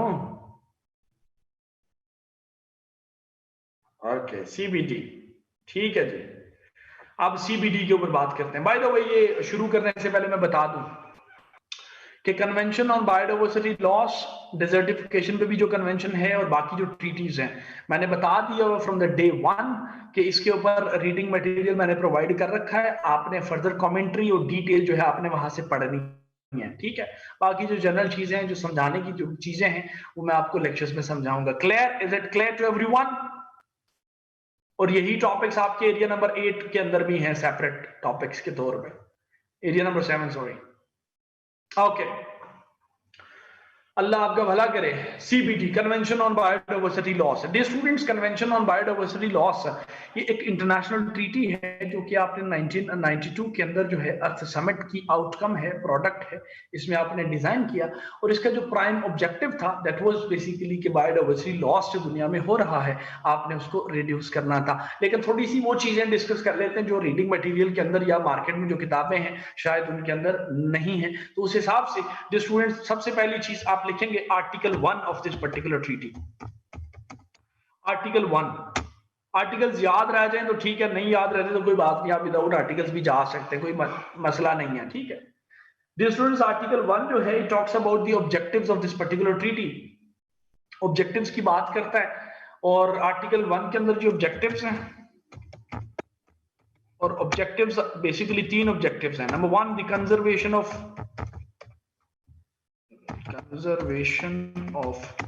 बायोडाइवर्सिटी, वही बात, ये ऑब्जेक्टिव है। number 1, the conservation of biodiversity, and objective number 2 was sustainable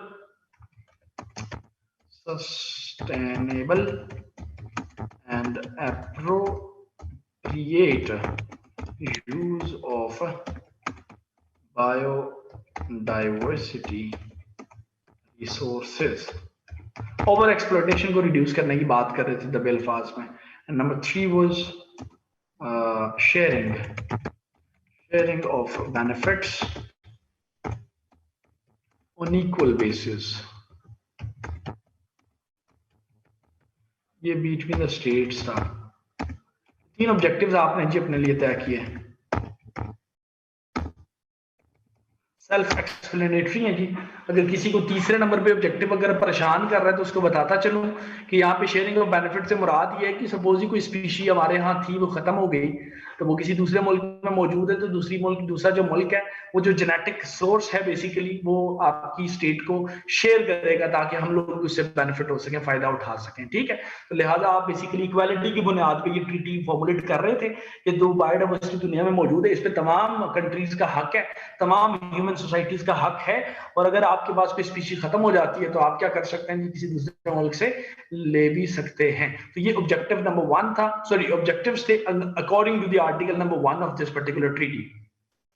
इसी तरीके से आर्टिकल नंबर 2 की अगर मैं बात करूं तो डियर स्टूडेंट्स आर्टिकल 2 जो है that was basically about use of terms. जो आपकी इस ट्रीटी के अंदर मुख्तलिफ किस्म की टर्मिनोलॉजीज इस्तेमाल हुई हैं उनको उनकी डेफिनेशंस मौजूद हैं. जैसे कि बायोडाइवर्सिटी की डेफिनेशन मौजूद है जो मैं लिखवा चुका हूं आपको, जैसे कि इंडेंजर्ड स्पीशीज की डेफिनेशन मौजूद है जो बता चुका हूं आपको, जैसे कि एक्सटिंक्शन की डेफिनेशन है जो बता चुका हूं आपको, जैसे कि इकोसिस्टम डाइवर्सिटी क्या है बता चुका हूं आपको, जैसे कि जेनेटिक डाइवर्सिटी क्या है बता चुका हूं आपको, जैसे कि स्पीशी डाइवर्सिटी क्या है बता चुका हूं आपको, जैसे कि जेनेटिक डाइवर्सिटी क्या है बता चुका हूं. यानी जो टर्म्स जो है मैं आपको बता चुका हूं वो तमाम की तमाम टर्म. हाँ, पार्टी का लफ्ज इस्तेमाल हुआ है, parties for the states, basically states के लिए इस्तेमाल हुआ है. ठीक है, तो मुख्तलिफ जो टर्मिनोलॉजी इस पर्टिकुलर ट्रीटी के अंदर डिफाइन हुई है, इस्तेमाल हुई है, उनको डिफाइन किया गया है under the article number 2, under the article number 2. इसी तरीके से अगर आर्टिकल नंबर 3 की बात कर ली जाए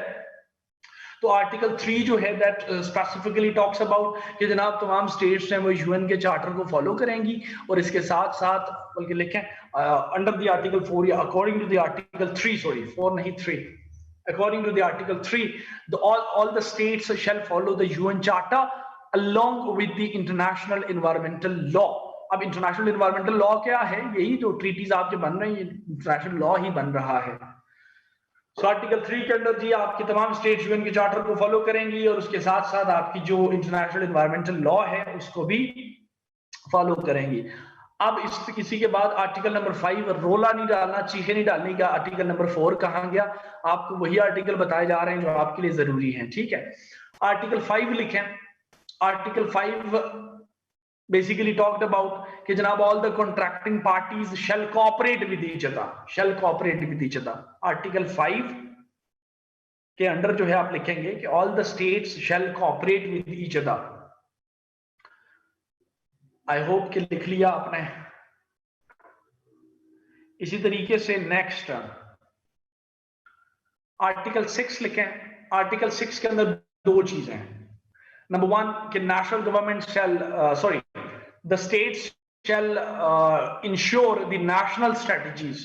कि जी जो बेसिकली आपकी पार्टीज या स्टेट्स इस पर्टिकुलर ट्रीटी का हिस्सा हैं वो अपने मुल्क में जाके नेशनल लेवल पे भी स्ट्रेटजीज जो हैं वो डिवाइस करेंगी सो दैट कि बायोडाइवर्सिटी लॉस को कंट्रोल किया जा सके. ऑल द स्टेट्स या governments shall ensure the establishment or development of national strategies.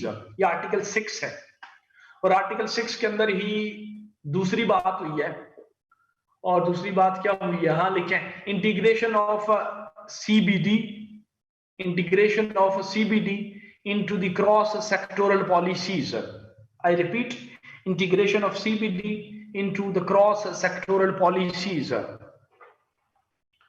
Integration of CBD into the cross sectoral policies.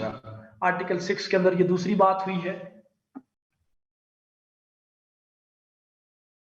लिख लिया जी. इसी तरीके से आर्टिकल 7 पे आ जाएं. Article 7 talks about the monitoring and implement monitoring, sorry, identification and monitoring. Article 7 के अंदर identification and monitoring है। स्टेट्स को आपने जिम्मेदारी दी कि उनके यहाँ टोटल स्पीशीज कितनी है आपने आइडेंटिफाई करनी है। इंडेंजर्ड स्पीशीज उनके यहाँ कौन सी हैं कितनी है उनको स्टेट आइडेंटिफाई करेगी, और कौन से फैक्टर्स की वजह से उनके यहाँ स्पीशीज को लॉस हो रहा है, क्या उनकी कोई एंथ्रोपोजेनिक एक्टिविटीज है या क्लाइमेट चेंज है, क्या है, फैक्टर्स को भी देखना है। ओवरऑल आइडेंटिफिकेशन करनी थी आपने बायोडाइवर्सिटी लॉस की। और आर्टिकल 7 कहता है कि जी स्टेट्स बेसिकली जिम्मेदार हैं कि वो अपने अपने यहाँ जो है वो बायोडाइवर्सिटी लॉस को आइडेंटिफाई करेंगे। इसी तरीके से मॉनिटरिंग के लिए जी आर्टिकल 7 कह रहा है कि तमाम स्टेट्स जो हैं ममालिक जो हैं वो अपने यहाँ नेशनल इंस्टीट्यूशंस बनाएंगे जो बेसिकली सीबीडी की इंप्लीमेंटेशन को देखेंगे। वाइल्ड लाइफ डिपार्टमेंट है, बाकी डिपार्टमेंट्स जो हैं बेसिकली, ठीक है। इसी तरीके से आप आर्टिकल्स को आप भूल जाएं। अब बाकी तो आपने वहां से इसके अंदर रीड करना है जी इसका ट्रीटी को, जो मैंने रीडिंग मटेरियल दिया हुआ है। जो चीज वहां पे नहीं है या किसी बाहर मार्केट में बुक्स में नहीं है, दैट इज कि अच्छा जी इंप्लीमेंटेशन इसकी कैसी होगी, और ये चीज आपके मोर और लेस तमाम ट्रीटीज में एक जैसी रहेगी। तो आप सुन लें इस पे कि जी इस ट्रीटी की इंप्लीमेंटेशन के लिए सबसे टॉप पे आपके पास कॉप है। कॉप है। COP stands for conference of parties. Conference of parties. COP जो है एक सुपरवाइजरी अथॉरिटी है, ये डिसीजन मेकिंग अथॉरिटी है, और ये टॉप पे बैठी है, ठीक है। इसका काम है सीबीडी को इंप्लीमेंट कराना, इसका काम है सीबीडी की इंप्लीमेंटेशन को मॉनिटर करना, इसका काम है डिसीजन मेकिंग करना, इसका काम है कोऑर्डिनेशन करना, इसका काम है मीटिंग्स वगैरह कंडक्ट करना, डिसीजंस लेना, ठीक है। तो कॉप सबसे ऊपर टॉप पे बैठी है बेसिकली। कॉप का सिलसिला 1994 से शुरू हुआ था। कॉन्फ्रेंस ऑफ पार्टीज, हर साल इनकी मीटिंग होती है। अब इस बार नवंबर में होनी थी, नहीं हो पाई, कैंसिल हो गई। इसी तरीके से कॉप के नीचे जो है वो सेक्रेटेरिएट है। Then comes the secretariat. Officers होते हैं जी आपके इंटरनेशनल ब्यूरोक्रेट्स हैं, वो मौजूद है। सेक्रेटेरिएट उनमें मुश्तमिल है जी। ये बेसिकली कॉप कॉप के नीचे होता है जी सेक्रेटेरिएट। अब सेक्रेटेरिएट और कॉप जो है आपस में कोऑर्डिनेशन का काम करते हैं। ये जो कॉप है बेसिकली, सॉरी सेक्रेटेरिएट है, ये एडमिनिस्ट्रेशन के लिए है। एडमिनिस्ट्रेटिव वर्क जितने भी हैं वो ये करता है जी। कोऑर्डिनेशन हो गया, इंफॉर्मेशन शेयरिंग हो गई, मीटिंग्स को कंडक्ट करवाना वगैरह तमाम चीजें ये सेक्रेटेरिएट का काम है, ठीक है। और सीबीडी के ऊपर भी जो भी इंफॉर्मेशन होगी उसको ये top to bottom and bottom to top आपकी इंफॉर्मेशन शेयरिंग रहती है। कॉप है, काम सेक्रेटेरिएट। और सेक्रेटेरिएट से नीचे एक बॉडी है, and that is subsidiary body on scientific and technical advice, जो कि साइंटिफिक कम्युनिटी है पे मुश्तमिल है। Subsidiary body on scientific and technical advice, scientific subsidiary body on scientific and technical advice, subsidiary body on scientific and technical advice। ये basically अगर किसी state को एक्सपर्ट्स की जरूरत पड़ती है या एक्सपर्टीज की जरूरत पड़ती है तो वो कॉप इनको कहती है कि फलां जगह पे जाओ ना, ये मसला है, उनका मसला एड्रेस करके आओ, ठीक है। सो कॉप है, सेक्रेटेरिएट है, subsidiary body on technical and scientific advice है। इसी तरीके से फिर उसके बाद आपकी स्टेट्स आ जाती हैं, स्टेट्स आ जाती हैं, गवर्नमेंट्स आ जाती हैं, गवर्नमेंट्स के अंडर फिर उसके पब्लिक इंस्टीट्यूशंस आ जाते हैं, ठीक है। और पब्लिक इंस्टीट्यूशन से लेके आप द कॉप इंफॉर्मेशन शेयरिंग होना, और कॉप से लेके आपके पब्लिक इंस्टीट्यूशंस तक, हर एक मुल्क के अंदर जो इंस्टीट्यूशंस हैं उस तक इंफॉर्मेशन वगैरह होना। और दिस इज हाउ के this treaty is being implemented, और इसकी इम्प्लीमेंटेशन ऐसे ही होती है। ऐसा मैकेनिज्म डिजाइन किया गया इस पर्टिकुलर ट्रीटी के अंदर। जी जनाब, कोई मसला, कोई परेशानी इत्थे मैं खत्म कर रहे हैं आज दे लेक्चर में।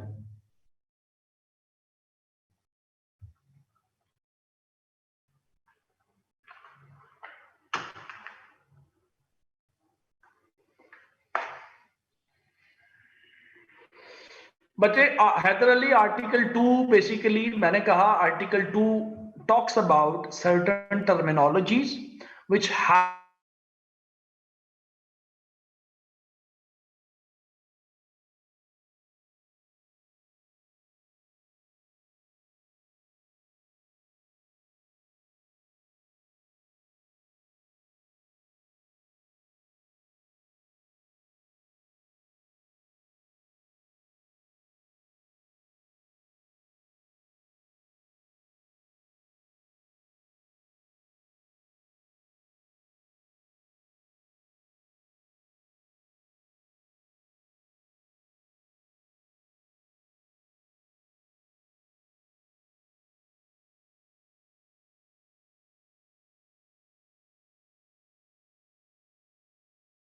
एनओए एकेडमी, सारे बच्चे दोबारा से सुन लें, दोबारा से सुन लें, मुझे बार बार ये बात रिपीट करनी पड़ती है हर बैच के साथ। पता नहीं आप लोग बादाम क्यों नहीं खाते, क्यों नहीं खाते आप लोग बादाम? खाया करो, खाया करो, जरूर खाया करो। उसामा बशीर बच्चे, मैंने अर्ज किया था, नोआ एकेडमी की फोटोकॉपियर शॉप के ऊपर आपके लिए रीडिंग मटेरियल मैंने रखवाया हुआ है। उस रीडिंग मटेरियल के अंदर आपके सिलेबस के 3 एरियाज के ऊपर रीडिंग मटेरियल मौजूद है, जिनमें एरिया नंबर 6 यानी इन्वायरमेंटल गवर्नेंस का एरिया है, जिसमें एरिया नंबर 7 जो इंटरनेशनल ट्रीटीज है, जैसे ये सीबीटी इंटरनेशनल ट्रीटी है ना, तो ये उसके अंदर लिखा हुआ है, और जिसमें एरिया नंबर 3 जो interdisciplinary nature of environmental science है उसके ऊपर लिखवाया हुआ है। और मैंने ये कहा था, दोबारा से सुन लें, कि आपने ये रीडिंग मटेरियल पढ़ना है, उसमें से एरिया नंबर 3 बेशक छोड़ देना, एरिया नंबर 6 पढ़ लेना, एरिया नंबर 7 पढ़ लेना, और उसके साथ आपने लेक्चर्स को पढ़ लेना है। इंशाल्लाह it will be sufficient for you. जी उसामा बशीर, मैं आपकी और कैसे खिदमत कर सकता हूं, बताएं। Is it clear now?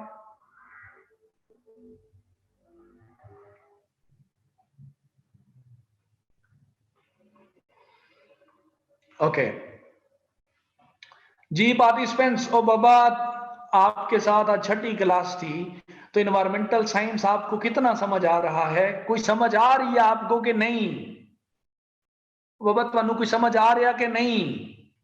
कोई ऐसा बच्चा है जिसको समझ ना आ रही हो, जो परेशान हो इन्वायरमेंटल साइंस को लेके?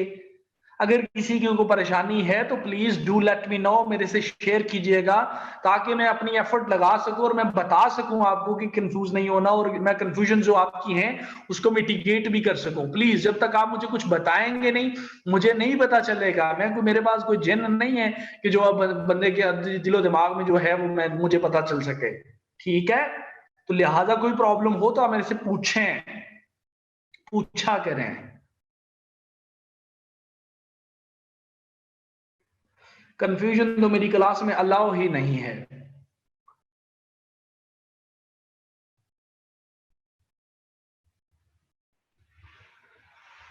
जी पार्टिसिपेंट्स,